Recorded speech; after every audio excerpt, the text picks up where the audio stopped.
Murmuring is defined as a half-suppressed resentment or muttered complaint. Murmuring seems to come so naturally to the natural man. It crosses the scriptural spectrum of recorded complaints. We need bread. We need water. The needed military reinforcements did not arrive. Why did we ever leave Egypt? Why did we ever leave Jerusalem? Some, perhaps understandably, murmured over persecution by unbelievers, and others even murmured over what the name of Christ's church should be. Most ironically, the coming forth of more scripture from God was to cause murmuring. Laman and Lemuel murmured against Father Lehi for leading him into the wilderness because of the foolish imaginations of his heart. This same depressing duo declared that Father Lehi had judged the Jerusalemites too harshly, yet Jerusalem was soon to fall. Lehi rebuked murmuring Laman and Lemuel for complaining over Nephi saying hard things to them. Lehi noted, that which ye call anger was the truth. How often you and I, brothers and sisters, can make that same mistake. Cutting truth does hurt, but its lancing can drain off pride. There was murmuring too because Nephi broke his steel bow, couldn't build a ship, because he was seen as trying to rule over us. Those same murmurers, however, soon surfeited themselves on the meat brought back by Nephi's new bow, and they sailed in the ship that Nephi built. In pondering these and various examples of murmuring, several other things become obvious. First, the murmurer often lacks the courage to express openly his concerns. If the complaint concerns appear, the murmurer seldom follows Jesus' counsel. Moreover, if thy brother shall trespass against thee, go and tell him his fault, between thee and him alone. If he shall hear thee, thou hast gained thy brother. Second, murmurers make good conversational cloak holders. Though picking up no stones themselves, they provoke others to do so.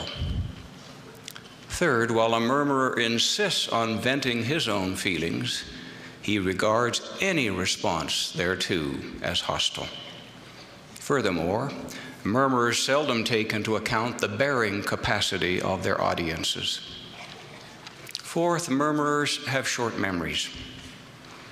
Israel arrived in Sinai, then on to the Holy Land, though they were sometimes hungry and thirsty. But the Lord rescued them, whether by miraculous quail or by water struck from a rock. Strange, isn't it, brothers and sisters, how those with the shortest memories have the longest list of demands. The pleading of one filled with faith, who is also concerned with the welfare of others, as with Joseph Smith in Liberty Jail, is not murmuring.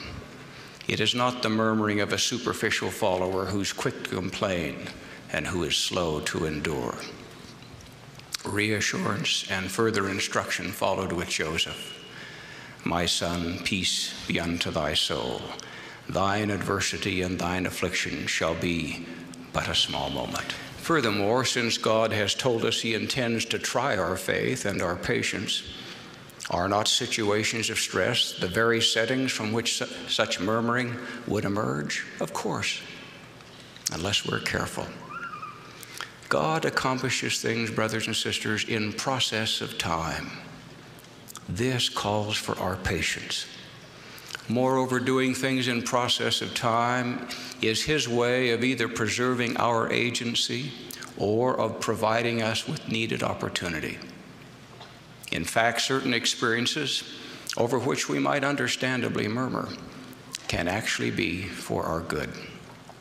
Thus, you and I may think God is merely marking time when he is actually marking openings for us, openings which are sorely needed.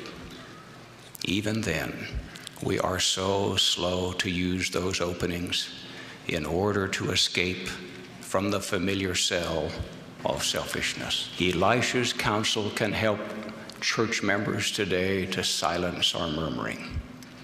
Regardless of how things seem or come to seem in troubled times, they that be with us are more than they that be with them. My brothers and sisters, if our lips are closed to murmuring, then our eyes can be opened. I so pray for us all in the holy name of Jesus Christ. Amen.